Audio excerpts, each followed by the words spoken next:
Pat, you got a little special guest, I think, who is all mic'd up now, right?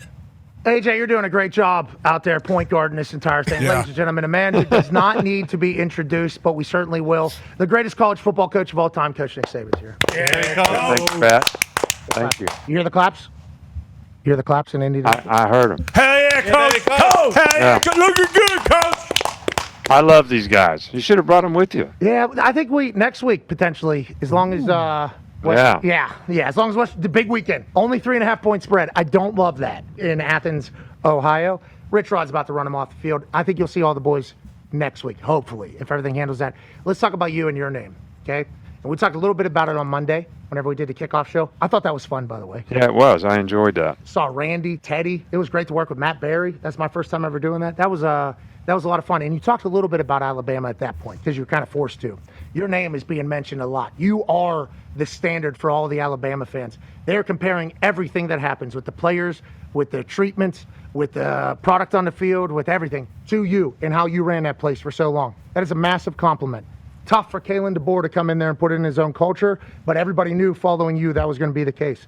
Now that we're 5 days removed, on Monday your message was like, hey, you can lay an egg, but weeks 1 to week 2 is where you get your biggest progress in your team.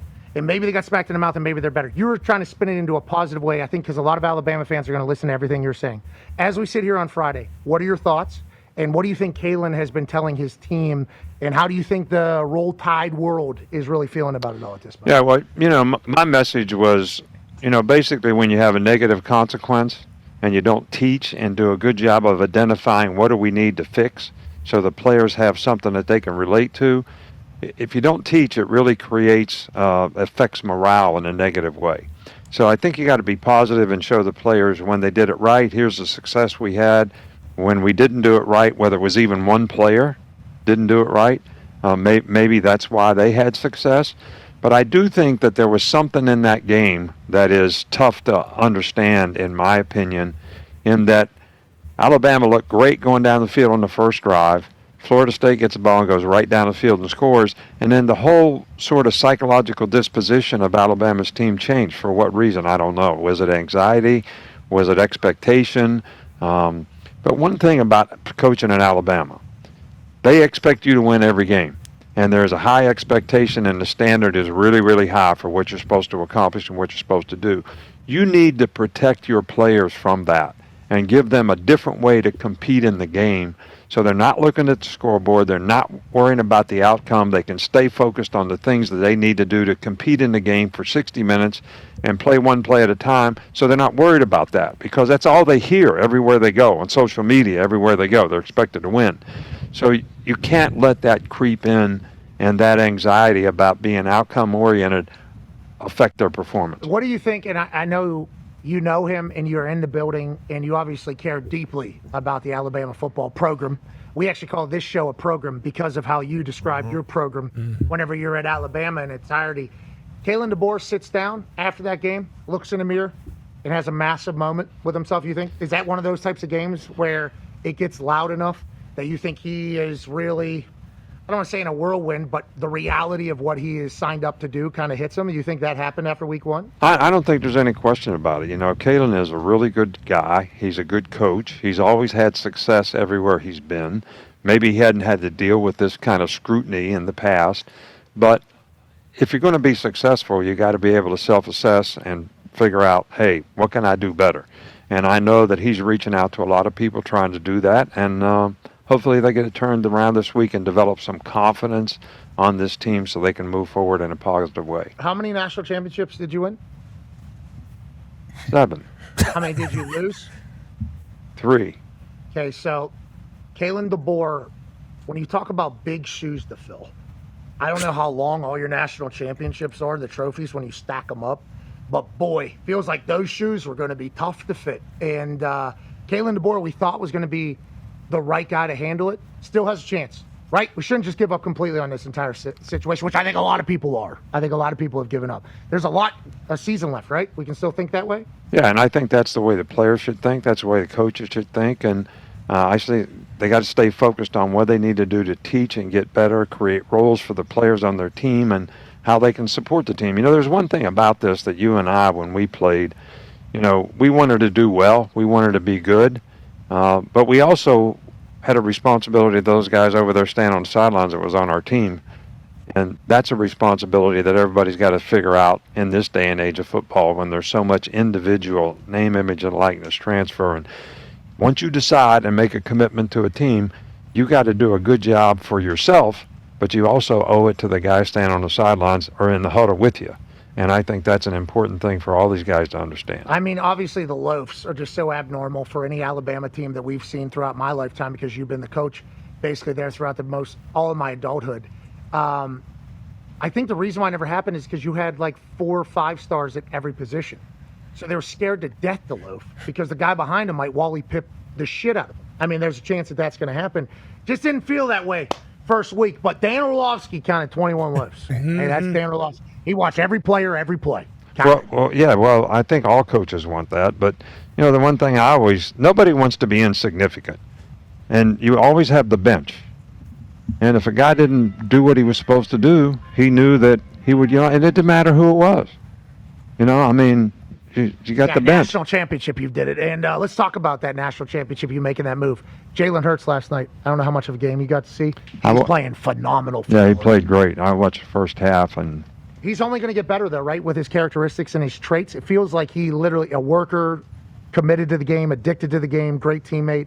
He's only going to get better and better. If we were to give a personality profile on Jalen Hurts, that would be the read on him? No question. I mean, if you just look at what Jalen Hurts has done from when he got taken out of the national championship game and Tua got put in to the improvements that he's made as a passer, as a quarterback, as a leader, I mean, this guy is driven to be the best that he can be, and he works at it every day, and nothing affects him. And I just love the guy, and I love that he's having such great success now with the Eagles, not only at his position, but helping his team be successful. He's awesome to watch. Awesome. He's a lot of fun to watch. Him and Sirianni in Philadelphia feel like the perfect marriage. Go ahead, AJ. Yeah, Coach, pivot back to the college game. Obviously, your good friend Bill Belichick had a tough one on Monday night against TCU. I guess, can you explain how tough it is to win in college football, especially when you first show up and you get to a program, everyone just assumes, hey, here we go, we're going undefeated, we're making a run at the college football playoffs. Like, how tough is it to win, especially when you've been there, 6 months, 4 months? I don't know. Yeah, well, I think the most important thing is you win with people, and you got to have a good roster, and you got to have an opportunity to develop that roster. And I think they got in there kind of late in January, probably being new, got behind the 8 ball a little bit, didn't do as well in the portal as they'd like to maybe in January. So they've got work to do in terms of the players that they have. I mean, the tackling on defense wasn't very good. Obviously, the turnovers for 2 scores wasn't very good. There's a lot of things they can work on. There's a lot of things that they can improve, and I'm sure Bill will go to work on that. But I do think that there's also people need to have patience in the fact that you got to have a chance to get good players and have a chance to develop those players together as a group. That TCU team really good. We didn't say a single thing about them the whole time. That pissed them off. Oh, too. Yeah. They definitely knew that. Yeah, they were very aware of the Bill Belichick Bowl that was happening. Yeah. And they were thinking to themselves, second half of the season last year, we were one of the hottest teams in America. We returned a lot of starters. Our quarterback can spin it, and they had a lot of size. They got off the bus, and I think Bill Belichick, even with his cut-off sweatshirt, we're in some shit today, I think. That team's bigger, stronger, faster than us. And when you talk about having the guys, that first drive, I thought to myself, of course, Bill Belichick's going to be able to out-fundamentals these people. He's going to be a smarter coach. He's going to be able to draw up plays. He's going to be able to out-technique the other team. They're going to go on a run. I thought they were going to host a college football playoff game. In the middle of that first drive, I'm jacked up. I'm like, here he is. He's doing. This is exactly what we came for. This is why we're here. And then all of a sudden, Sonny Dykes had some adjustments to make, too, it sounded like. And nobody even thought about Sonny having a brain. And he's been coaching a long time. They beat the shit out of that North Carolina Tar Heels team. What is it now for Bill? Trying to keep everybody optimistic about the plans that he potentially has? What are your thoughts on that? They got Charlotte on Saturday. That's a must-win. Yeah, must-win, no doubt. But, look, I think TCU does have a very good team. You know, this Josh Hoover guy is the real deal at quarterback. They were so much more physical in the way they looked on the field than North Carolina. So, I think, and I also think they were fired up in this game. You know, when you feel like you're disrespected, you know, you can say all you want about motivation. But when people disrespect somebody, I always thought that was a great motivator. You know, we played Vanderbilt a couple years ago, and I'm sitting there, and I cannot sleep all night because I'm saying, what am I going to say to the team to get the team fired up to play Vanderbilt? Oh, no. Like, we're undefeated. So they beat Kansas State the week before we played them. And one of their players get on TV and says, Bama's next. Yeah. I would have paid that guy $100,000 to say that. And we were ahead like 49-0 at halftime. But our team was pissed. TCU was pissed in this game because they didn't get any attention. They felt irrelevant. And they got a good team. They really do. But I do think that it's going to be a real test for Bill to get the players to stay committed to what he's trying to do and that they make the improvements that they need to make so they can have a success this week against Charlotte. I love to hear that. And that kid from Vandy, just know, Coach Saban did here, and you were the reason. So a lot of times you wonder, like I do wonder if I'm bulletin board material. You and Vandy have a great relationship. Great, especially on this particular show. It might have been in this. It was. Was it in this stadium? Yep, pretty sure. Yeah. I'm pretty sure. When you said everywhere in the SEC is tough to play, except for Vanderbilt. And then, obviously, Diego Pavia and the boys beat Alabama. They dragged the uprights through Broadway. It was, like, obviously a huge moment. But I think what you were saying is pre-Diego Pavia. Pavia? I'm not sure because Pacheco's Pacheco. Diego, I'm now. so sorry. Pavia. Well, Pacheco's actually Puerto Rican, I do believe. He was down there at the Bob Bunny concert exchanging jerseys. Yes. So you say it's Pavia? Gumpy said Whatever something. it is. Gumpy chimed Diego changed all of Vanderbilt, and the NIL was obviously great for them. But I appreciate the fact that I'm trying to tell a boy, I mean, playing Vandy, Jesus. I don't even know.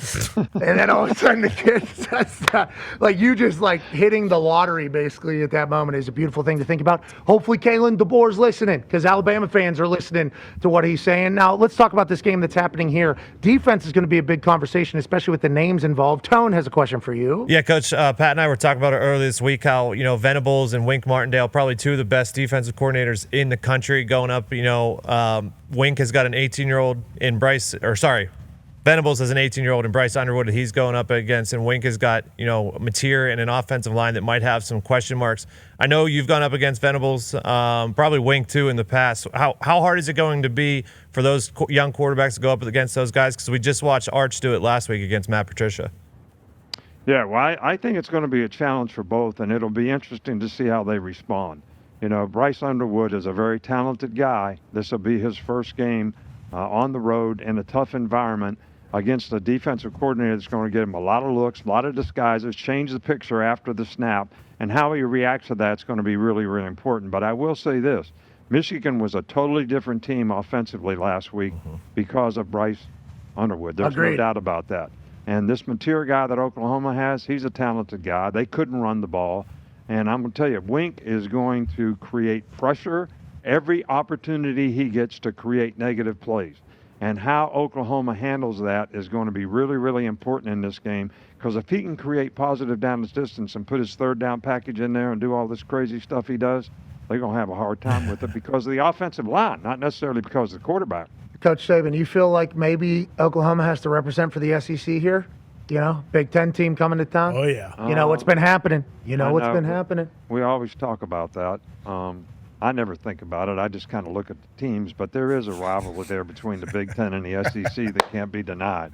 Well, that's because, you know, at the end when the college football playoffs being talked about, there's a lot of Greg Sankey coming on going, if you can survive the South, go ahead and do it. Good luck. You know, there's a lot of that. And I respect the culture of SEC football, and playing an away game in the SEC is insane everywhere, except for but it is like a real thing. Like, that is a huge part of college ball, is the tradition and the environment and how hard it is to play at places. And it can turn somebody from being a great player into an average player. I agree with that.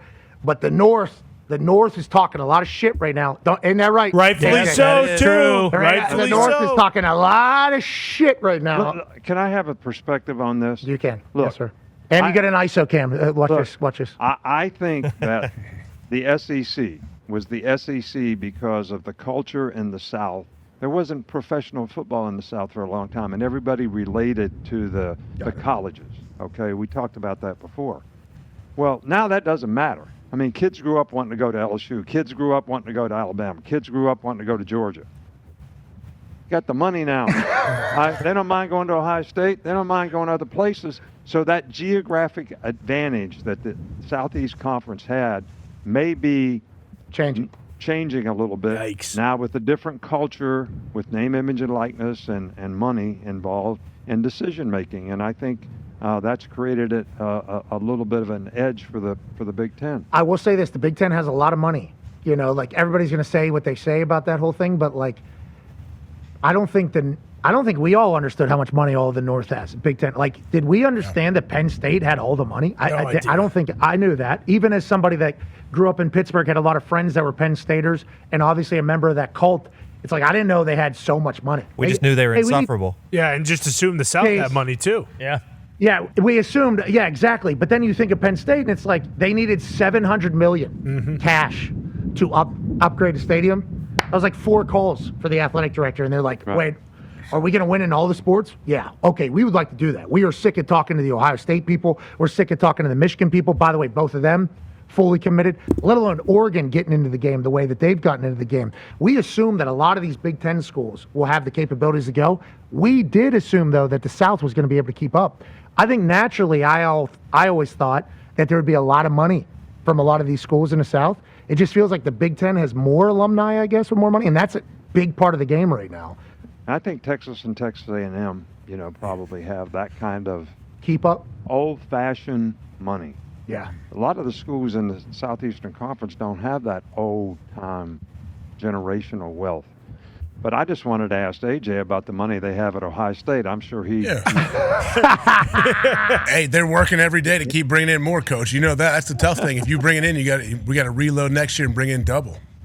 AJ actually hosts events at his house to raise money for these guys. The reason why Julian Sain is now the quarterback at Ohio State is because AJ did a full song and dance in his side yard, dressed up like who was it? Who'd you dress up at that one event? No, I'm not going to bite on this one. He left because Coach Saban retired. That's why Julian Sain is the quarterback at Ohio State. No, because you go out to that cruise, you used to raise money for hospitals. Now we're kind of splitting it. Still hospitals. There's still hospitals. We got a side house party. They used to go to hospitals. Okay, half the money will go to hospital. Let's make sure we can win some NIL games. events popping up all over, though. It is weird to see like things that are strictly for NIL money. Like that happens. Was that the dinner? Was that the dinner you were at? Remember seeing him at dinner the other day? He didn't talk to us at all. No. Ignored us. He did ignore us the whole damn time. It was unbelievable. It was unbelievable. I mean, you talk about getting big time. Yes. I was talking to Kirk's boys. I was talking to Kirk's boys over at the kid table. We had to sit over there. Yeah, right. Yeah, right. You were 4 feet behind, maybe 2 feet behind you. Oh, yeah. Didn't say a word. I kept peeking over trying to talk to you guys, and you act like you didn't know me. Yeah, right. Yeah, right. We were looking for conversation. I mean, we're exploring the space in there. All right, let's keep it moving. Con Man has a question for you, Coach Saban. Yeah, Coach, not the only big game in the SEC is Michigan, Oklahoma. Texas is taking on San Jose State. Georgia is taking on Austin P, and I believe Alabama has Louisiana Monroe. What the hell are we doing? All these games suck. It is Titans versus high school teams, essentially, and we're going to act like these games really matter. Why are these games on a schedule? I'm sure there's a legitimate reason that I really don't know, and I'm sure you actually do know. And how much longer are we going to do this song and dance before, there's basically games that mean something every week? Because this is kind of the argument everyone has when, these major Big Ten teams play teams of this nature, and then these major SEC teams play these teams, because it's basically just like, I'm not going to watch that because Texas should win by 50. Whoa. Yeah, well, first of all, there's two things. First of all, the way the playoff is set up, you get penalized a lot more for losing than you do a big win. All right, so that shouldn't be that way. All right, we should have a culture where you enhance people to play a better schedule, and by playing a better schedule and beating more good teams, you have a better chance to get in the playoffs, even if you lose a couple along the way. So that's number one. So there's no incentive for a college team to play a tough schedule because you're going to get penalized for a bad loss. I don't like that. I hope we change it. I've submitted things to try to change it. Saban metrics. Hold on. I got to say this real quick because this hasn't really been talked about. I mentioned it on College Game Day. He actually has a scoring system that they could use, a point system throughout the season that he has crafted. Sounds like it's actually a winner, too. The amount of points you get for who you beat, where they're ranked at the time, yada, yada, yada, who you play against, losses to people who are ranked, not ranked. It's like you really spent a lot of time on this trying to figure it out, I believe. And I think the Saban metrics would be a good thing from hearing it behind the scenes. Yeah, and it's very similar to the way they do basketball for Tier 1 wins, Tier 2 wins, and all that kind of stuff. But I think the second thing is we need to change the metrics of, like, every conference does their own TV. We need to have more of an NFL model, all right, where we have all the major conferences do a TV deal. And just like the NFL, make sure there's a good game on last night. There's a good game on every Sunday that people are going to be interested in watching. And then we would have more good games because only the top 70 teams would play each other. And you have to play those teams.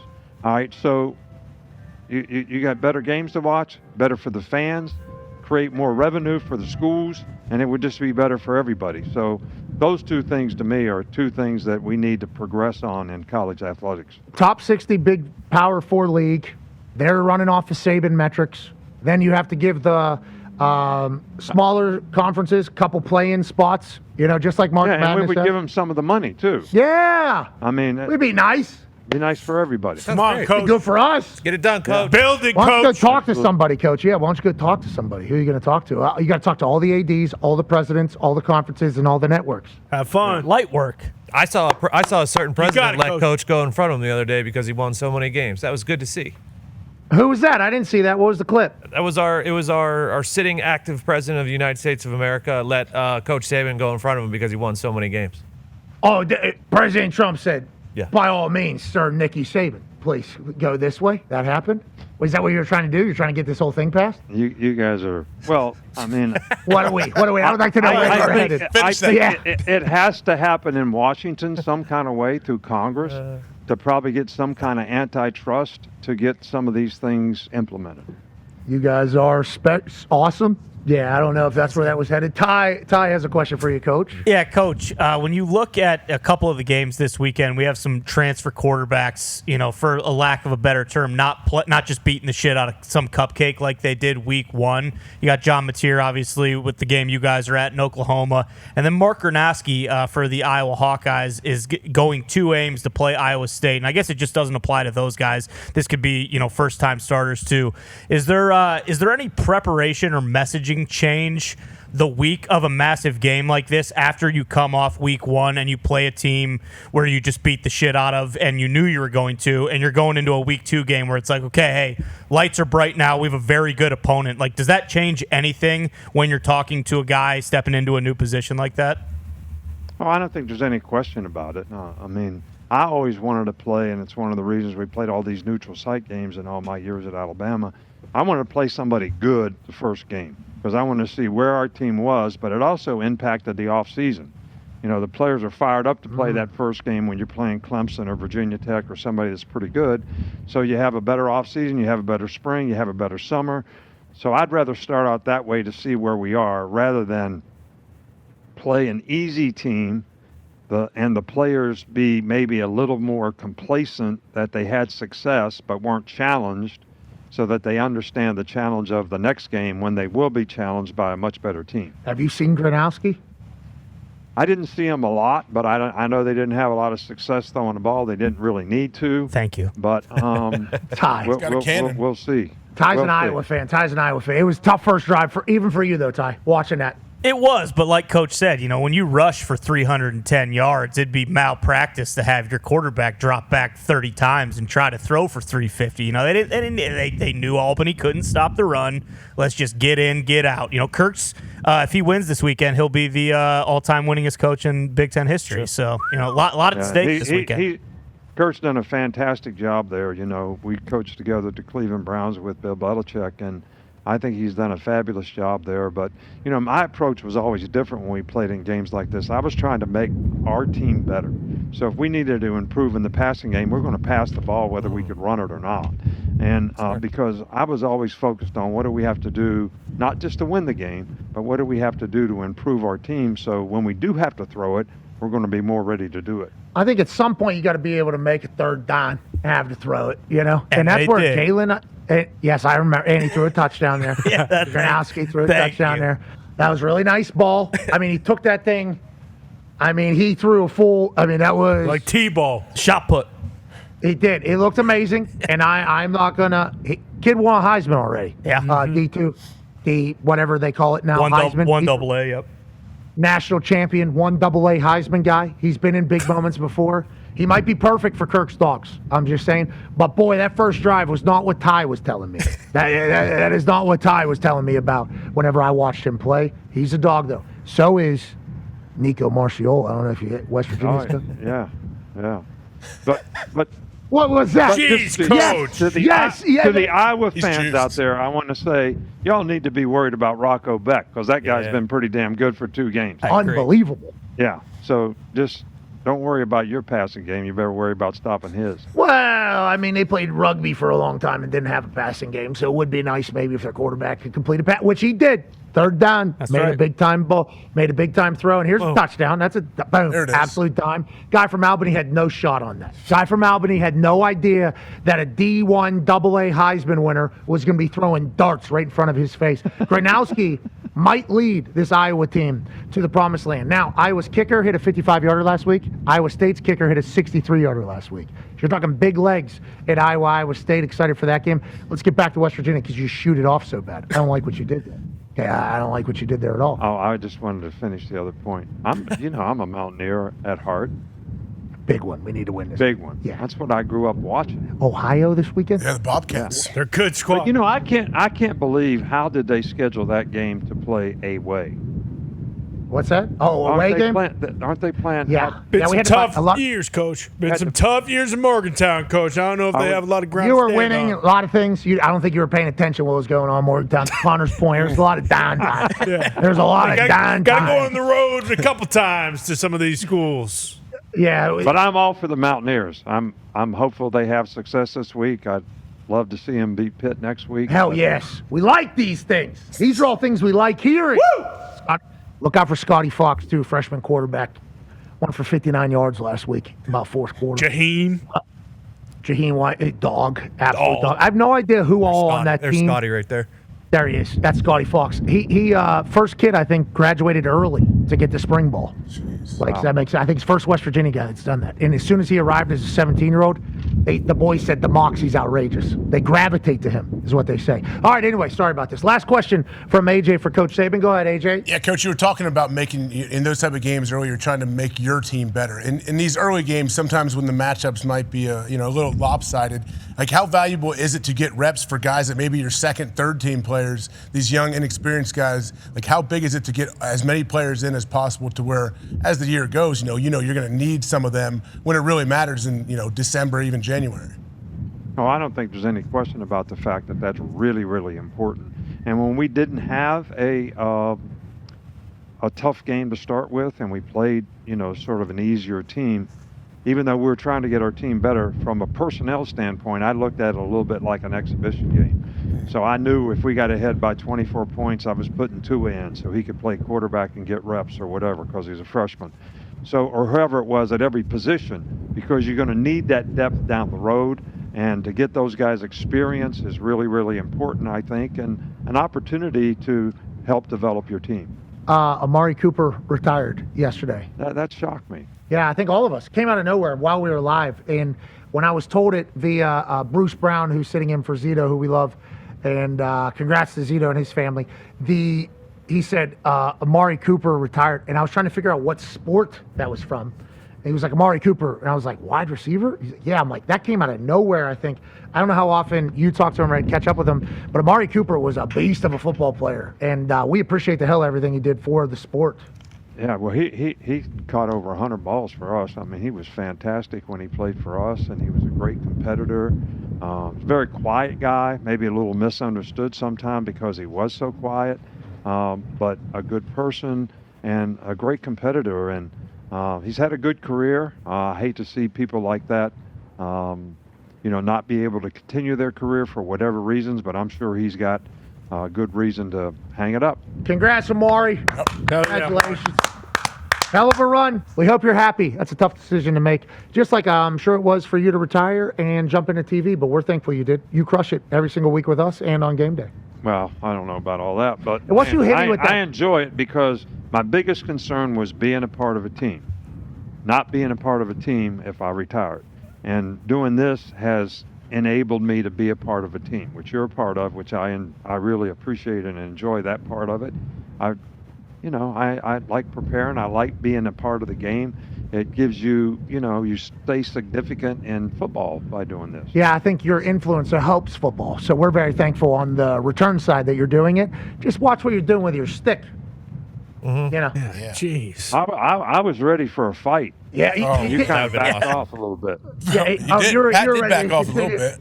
Yeah, I did. I had to. I mean, what do you want? The alpha in the room just showed up with us. It's an honor to get a chance to chat with you. We appreciate you, ladies and gentlemen. Good man. Seven-time national champion coach. Saban.